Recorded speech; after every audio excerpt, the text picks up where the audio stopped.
김태호 PD의 놀면 뭐하니 속에 드러난 들레주의 리좀. 사전적 정의부터 읽어드리겠습니다. 리좀은 들레주와 가타리의 공조, 천개의 고원에 등장하는 은유적 용어 혹은 철학 용어이다. 원래 리좀은 지하경을 의미한다. 리좀은 가지가 흙에 닿아서 뿌리로 변화하는 지피식물들을 표상한다. 리좀과 반대되는 수목형은 뿌리와 가지와 잎이 위계를 가지며 기존에 수립된 계층적 질서를 쉽게 바꿀 수 없는 반면 리좀은 뿌리가 내려있지 않은 지역이라도 번져나갈 수 있는 번짐과 엉킴의 형상을 지지한다. 처음에 그래서 이 들레주의 리좀을 다루다 보면 너무 이 말이 무슨 말인지 되게 감이 안 오거든요. 그래서 사전적 정의보다 제가 인터넷에서 찾은 그림인데요. 이게 왼쪽에 있는 게 수목형, 그리고 가운데 있는 게 바로 리좀입니다. 그러니까 수목형 식물은 우리가 평소에 보는 일반적 식물과 비슷하죠. 그리고 이제 뿌리줄기 식물이 있어요.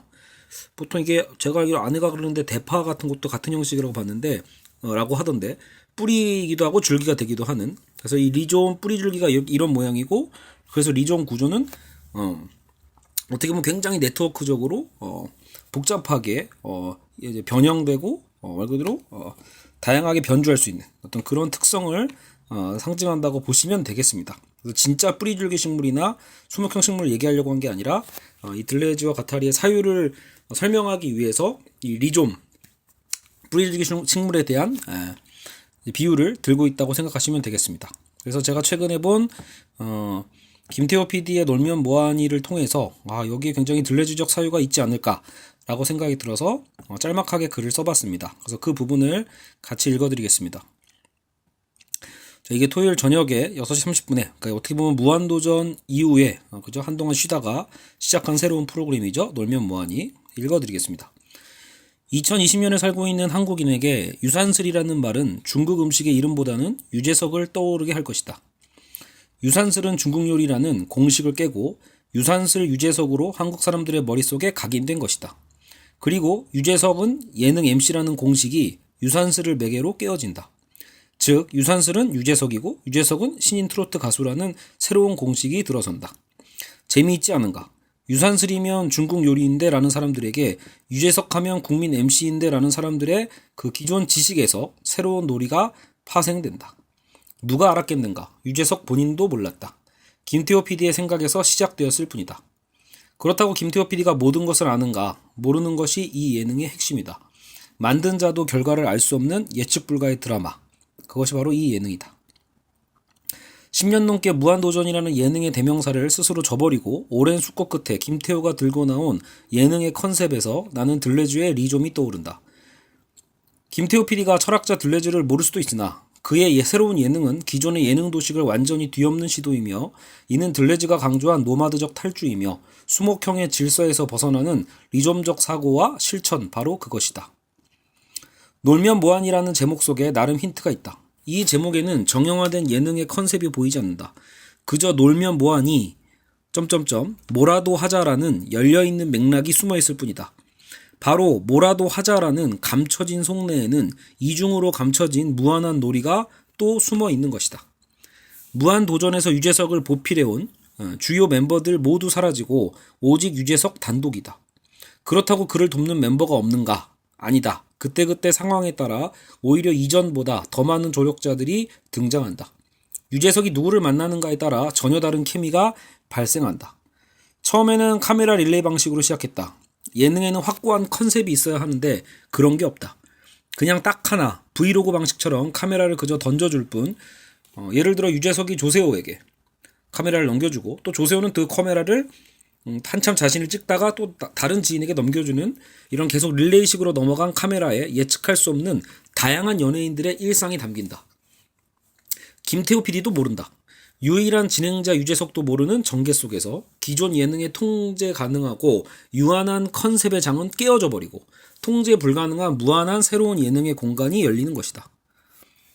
그 후에는 드럼을 전혀 못 치는 유재석에게 드럼의 가장 기본 박자만 가르쳐주고 그것을 녹음하여 음악계의 고수들에게 악기 하나씩, 음색 하나씩 덧입힌다.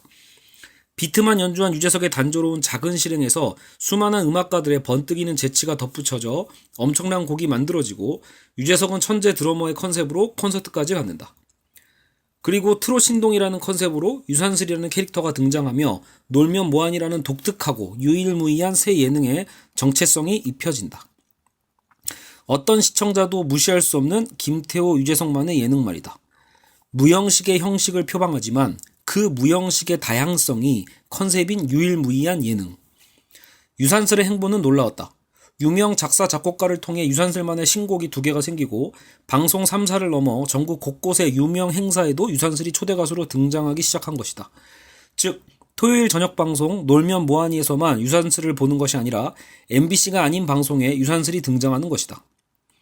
내가 놀면 뭐하니에서 들레즈의 리좀이 처음 떠오른 것이 바로 이 대목이다. 한때 최고의 개그 4인방, 감자골 4인방이라고 불렸던 김국진, 김용만, 김수용, 박수홍은 자신들이 데뷔한 방송사가 아닌 타 방송사에서 방송한 괘씸죄로 모든 방송에서 외면받는 핍박을 당했었다. 비단 이들만의 문제가 아니다. 수많은 예능인들이 자기 출신 방송사에 묶여서 더 많은 자기 능력 실현의 기회를 놓친 적이 허다하고 그만큼 시청자들은 즐거워할 기회를 수없이 놓쳐왔다. 시청자 입장에서 유재석이 어떤 방송국 채널에서 등장하든 하등 상관이 없다. 그런데 데뷔 방송사의 경계는 무엇보다 두터웠던 시대가 바로 얼마 전까지이다. 이것이야말로 한 곳에만 머물려고 하는 정주영 사고이며 강력한 위계서열을 갖는 수목형 그 자체였다. 뿌리는 그저 뿌리의 자리를, 잎은 잎의 자리를, 줄기는 줄기여야만 하는 고착화된 체계, 그것이 한국의 예능이었다. 그런데 김태호 PD는 지금 한국 예능계의 고착화된 수목형 시스템을 리좀적 형태로 완전히 바꿔버리는 시도를 한 것이다. 가지가 흙에 닿아 뿌리가 되는 것. 줄기와 뿌리의 구분 없이 어떤 환경을 만나는가에 따라 끊임없이 변주하고 이동하는 유목형, 탈주형 예능을 만들어낸 것이다. 유산슬이라는 트롯신동은 방송사 구분하지 않고 넘나들고 시간대 상관없이 MBC의 경계를 탈주하여 돌아다닌다. 배타적이었던 타 방송사들도 거부할 이유가 없다. 왜? 시청률이 나오니까. 여기서 신자유주의 역설, 전복이 나온다. 시청률 지상주의가 역설적으로 김태호 PD가 구상한 리좀적 예능의 가능성을 열어주고 호응한 셈이다. KBS든 SBS든 아님 종편이든 시청자들이 보고 싶어하는 캐릭터가 특별 출연한다고 했을 때 그것을 기존의 수목형, 정주형 사고방식에 틀어 갇혀서 거부할 이유가 이제는 없는 것이다. 모든 방송사가 윈윈하면서도 시청자에게는 즐거움을, 심지어 유재석에게는 새로운 캐릭터, 심지어 무한 변신이 가능한 엄청난 캐릭터를 선물해준 셈이다. 안 그래도 이제 무한도전 이후로 유재석도 전성기가 지났다라는 우려를 단박에 씻어주는 유일무이한 캐릭터인 셈이다. 그 후로 유재석은 라면을 끓여주고 손님들에게 응대하는 라면 전문가의 캐릭터도 무난하게 소화했으며 가장 근래에는 예술의 전당에서 하프를 연주하는 변신까지 성공했다. 이것이야말로 기존 예능의 영토를 벗어나는 탈주이며 재영토화의 사례인 것이다. 어디로든 흘러가며 누구와 접속하는가에 따라 거기에 맞게 예측 불가한 변주를 담담하게 해내는 김태호 PD와 유재석은 들레주의 리좀인 셈이다. 나아가 이러한 포맷은 단순 예능에 머무르지 않을 것이다. 유재석이 별 능력, 별 재능이 없는 영역에서조차 주변의 도움과 자신 특유의 끈기를 더해 어떻게든 변신에 성공하는 모습은 바로 현 시대를 살아가는 일반인 모두에게 한 줌의 희망이 될 수도 있다는 것이다. 기존의 영역에 머물러 나의 영역, 나의 직업을 제한해놓고 살아가는 일반인 시청자들에게 나도 이런 걸 해볼 수 있지 않을까의 가능성의 영역을 넓혀주는 셈이다. 한국 예능계에서 가장 핫한 PD라면 분명 김태호와 나영석일 텐데 몇 년 전부터 나영석 PD는 바쁜 삶 속에서 여유로운 삶의 가능성을 삼시세끼나 스페인 민박의 컨셉으로 잔잔하게 열어젖혔었다. 인간과 자연의 이분법적인 경계, 도시와 농촌의 경계를 허물고 삶에 대한 질문과 답을 시청자 스스로 고민해볼 수 있는 여백의 예능을 이미 시작했었다. 그런데 김태호 PD 역시 기대를 저버리지 않고 나영석과는 또 다른 컨셉, 들레즈의 리좀적 유목적 사유와 실천을 들고 나온 셈이다. 그냥 휘발적으로 웃어넘기고 소비되는 주말 예능의 틀에서 벗어나고자 끊임없이 이동하는 나영석과 김태호라는 두 PD의 시도는 분명 한국 방송사의 새로운 터닝포인트라 할 수 있을 것이다. 시청자의 생각을 바꾸고 삶까지 자극을 주고자 하는 그들의 야심 아닌 야심에 나는 응원의 눈짓을 보낸다. 자, 이렇게 제가 글을 한번 써봤습니다.